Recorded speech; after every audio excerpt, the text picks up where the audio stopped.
Batı kayıttı. Handay güvenli göre. Düşmanımız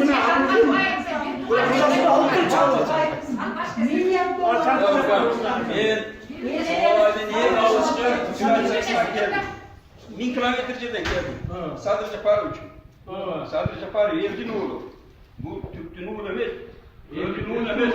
Kırgızların oğlu. Seymeler, Bakırı. Ben taraftan geldim. Üçün yer Mına şuradan prokurorlarla mı ağaçla prokurorlar? Ben kalasın. Yetini konuşatçı bana. Ben konuşatçı senden bir çekereden gel. Sen bir yetini koruyorsun. O şunda halamanı toplatla. O şunda kız oğlan var işte. Sen içeride işler tutmadığında çok var. O şunun için buna rakını ben vurgalık güzel sürünüm ben. Tak. Şuna öpün anam şuradan karabolcular. Şuradan doğru çorak boş gerek.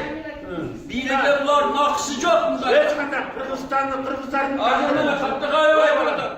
Men günahım çok değil. Hiç kim buna günah kılmasa, günahını vurmasa, başka kılmasa. Ne için bu günah öyle? Haydi. Yok. Ya avvolar yok, adam çok veriyor adam. Kırgızistan boyunca bu orada. O şunun için bu okşaman prokurorlar da bu okşaman prokurorlar. Kırgızistan'ın içine tazalaş gerek. Tazalaş gerek. Adam var da koşup dönüp gerek. Zaman şartı kendi koşup tazalaş gerek. Ay kağıtın altını altından geçti işte.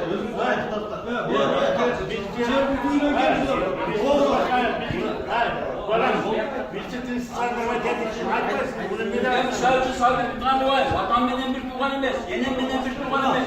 Ben o Kırgız'dan sevmedi, batırıyoruz ya. Erken senle hoşunda olduğunu senle korup çıkan. Bu babanı da korup çıkan. Varlığını da korup Kırgız'ın balları. Ben yaşım az 65 yaşında bununla sen bozbaş gerek. Doğru suyla gerek. Karıştıklar kalma. Hayır şu Batı kayıtı yok bu yerine var. Ya Batıkan başka da kızlar klanın içinde var. Kızların koşunca o kulağını yedim. Öldürüp bitirildi. Caksına kadar uzatattanız Kırgız'ın namusunu vurma. Yerin vurma, elin vurma.